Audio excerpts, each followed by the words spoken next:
Hey guys, so today I'm going to talk about some of my favourite underrated books. I think they're all fantasy books and most of them are also adult books. Let's just get on to it. First books I want to talk about are by Alex Bell. This one is the first one.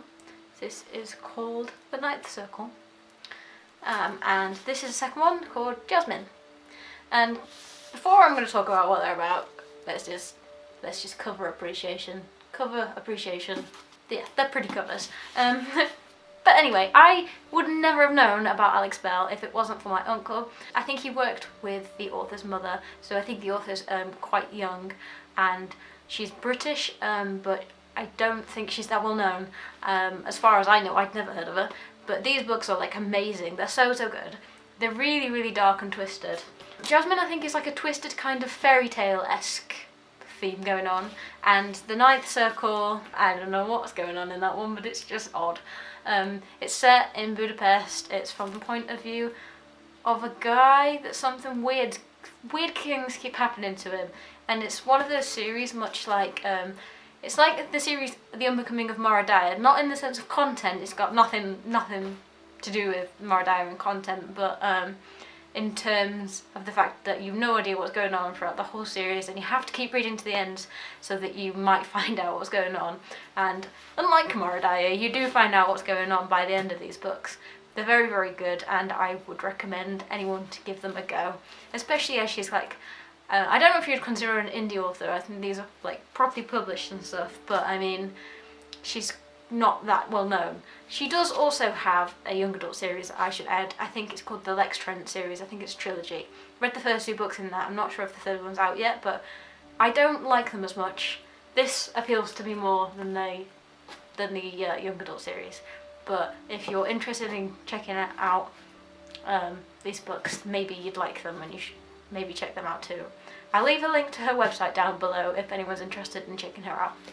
So next I want to talk about J. Wells. So J. Wells is the author of the Sabina Cain novels. I don't know how many there are in the series, somewhere between 4 and 6, I don't know. I have the first 3 in physical copy. I've read the whole series, I just have the rest on my Kindle.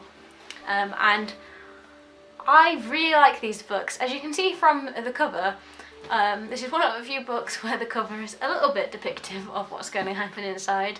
You can see that she has red hair on the cover, and basically this is set in a really cool world where vampires are all redheads, so the redder your hair is, the more like of a full-blooded vampire you are. And as you might be able to see from the cover of this book, her hair is like streaked with black, and that's because she's also part mage. And it's set in a world where mages and vampires are like mortal enemies, and basically in a sort of Romeo and Juliet-esque scenario, she was born. So she'd been raised by the vampires, and that's all she really knows about. She knows that there's this mage part of her, but she feels kind of like ashamed about it, I think. Eventually she sort of eventually she gets attacked by a demon. The demons are a thing as well, by the way. This book's so funny. This series is just full of banter, witty banter, and it's good. And there's a demon called Giggle, and he turns into a cat. What more could you want to know in order to read these novels than that? That's all you need to know. From the demon, she learns about the mages, and shit goes down. And they're so good. They're really good, and they're really light. And they don't take themselves too seriously. My favourite thing about these novels is that they can be cheesy at times and stuff like that, but they're not very serious. A lot of books, fantasy books these days, are very like serious and dramatic, and these are just like a bit of fun, really, and I like them for that. Next I'm going to talk about Kelly Armstrong, because I love Kelly Armstrong. Kelly Armstrong is such a lovely author. So before I say anything, I'm just going to say I'm going to leave her links below, and you should definitely follow her on Twitter, because she does giveaways, I think every Friday, and even if she like misses a week, she'll give away the amount of books that she missed for those weeks. So if you like the look of these books, you should definitely give her a follow, and maybe you'll win one. I've never been lucky enough to win one by her, but I love her nonetheless. So she has wrote the Otherworld novels, This is the first one in the series. There's 13 in the series. It's a long series, I know, it's a lot to invest in. But it's well worth it because the world building in this series is phenomenal. It's so good, and you won't know it from the start. And that's one of the reasons I want to talk about it, because I know I've even seen on BookTube some people have picked up the first one. Keep reading, because I know that the first one doesn't make it makes it seem like an average kind of werewolf novel, but you kind of learn in the second one a bit more about the world, and then that opens up, and then in the third one it switches point of view. So this is told from the point of view of a lady called Elena. It's an adult series. But then it switches after a couple of books, and it keeps switching like points of view, but all of them are like friends. So you still see the other characters in the books. And I know some people don't like that, but I wouldn't normally like that, because I don't know, people aren't open to change, I guess. But it's good, it's well done, and you don't feel like, oh, I want it to be Elena again.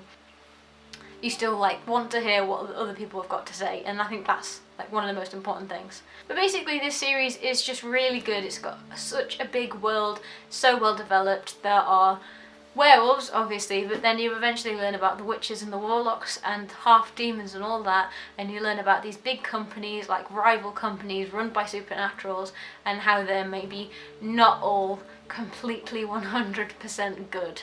And there is also a young adult series, so if you're not into adult novels, you should still give Kelly Armstrong a go. This is the second book in, I don't know what this is, the second book. I don't know what the trilogy's called, but there are 2 trilogies within the same young adult series.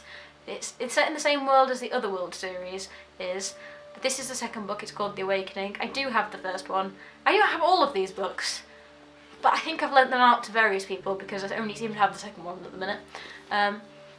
But the first one's called The Summoning. It's told from the point of view of Chloe and her little gang. Basically, she has a mental breakdown, kind of, when she sees some kind of ghost, and that leads her into put into like kind of home with some other people that also appear to have some weird abilities, and they learn a bit about what's going on and how something happened to them, and they seem to have all of these powers, and these powers seem to be like really strong, stronger than they probably should be. So there's that trilogy focusing on Chloe and her friends, and then it switches to the second one. I believe the first one was called The Gathering, but I could be wrong, so you might want to check that. And that one is focused around a girl called Maya, I think she's called, and her friends, and what's going on in this like little village that she lives in. And again, she's got some weird powers. Chloe and Maya's gangs are connected in some kind of way, and eventually they meet, but not till the very end of the series. I don't think that the adult series and the young adult series will ever like merge anytime in the future, because adults would take over and then the young people wouldn't get to have any adventures of their own. But they're both very good, and there are references back and forth, so it's definitely worth reading both because you kind of feel like you're a part of something.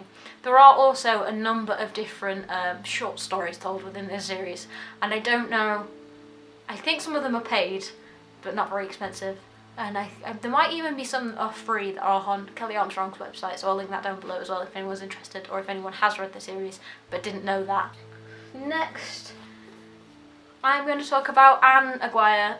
I don't really think that her last name is Aguirre, but that's what it looks like to me. I have heard her in like a radio interview, and I don't think that's how she pronounced her own name, so I'm sorry about that, but I like her books. If anyone knows how to pronounce it, do tell me, because I've said it in a few videos now, and every time I feel really embarrassed that I still don't know how to say her name. But this one, as you might have just been able to see, is called Blue Diablo. I'm not really sure if there's a series name for this. It is the first one in a series. It's told from, I think, again, I don't really know how to pronounce it, Corinne, I want to say. And she has the power to see like the history or who last touched an object when she holds it. And I know there are other series that do have that weird power in it, but I hadn't read any before I read this one.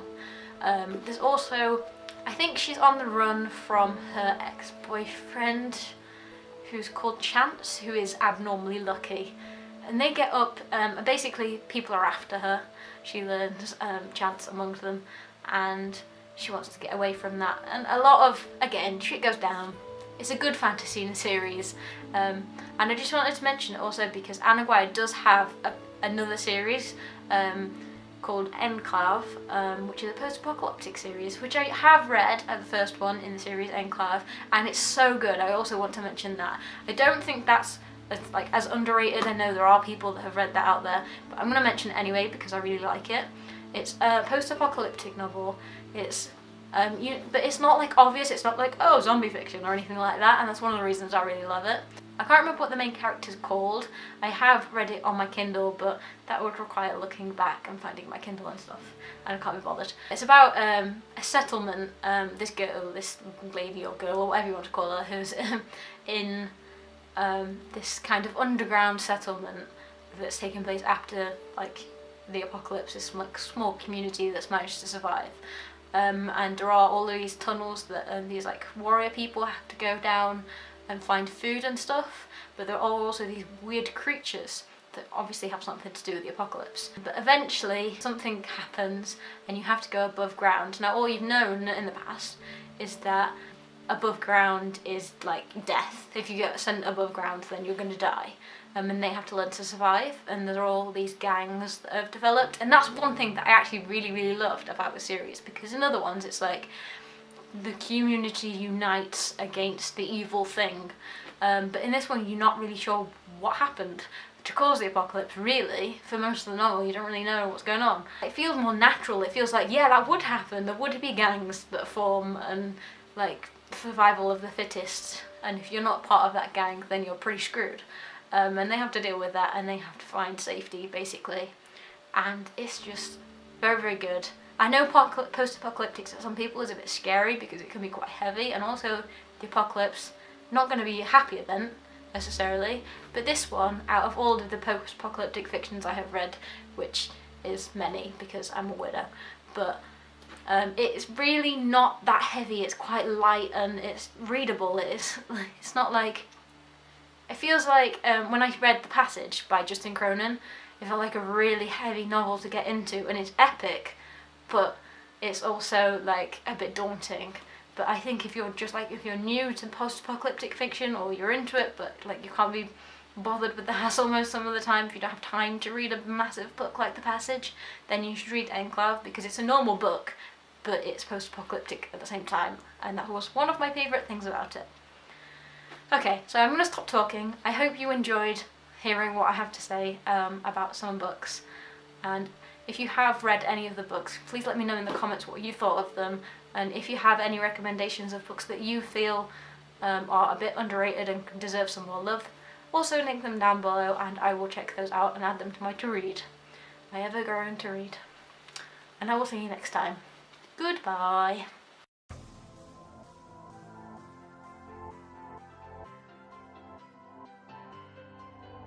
Hey guys, I am back with a video, yay!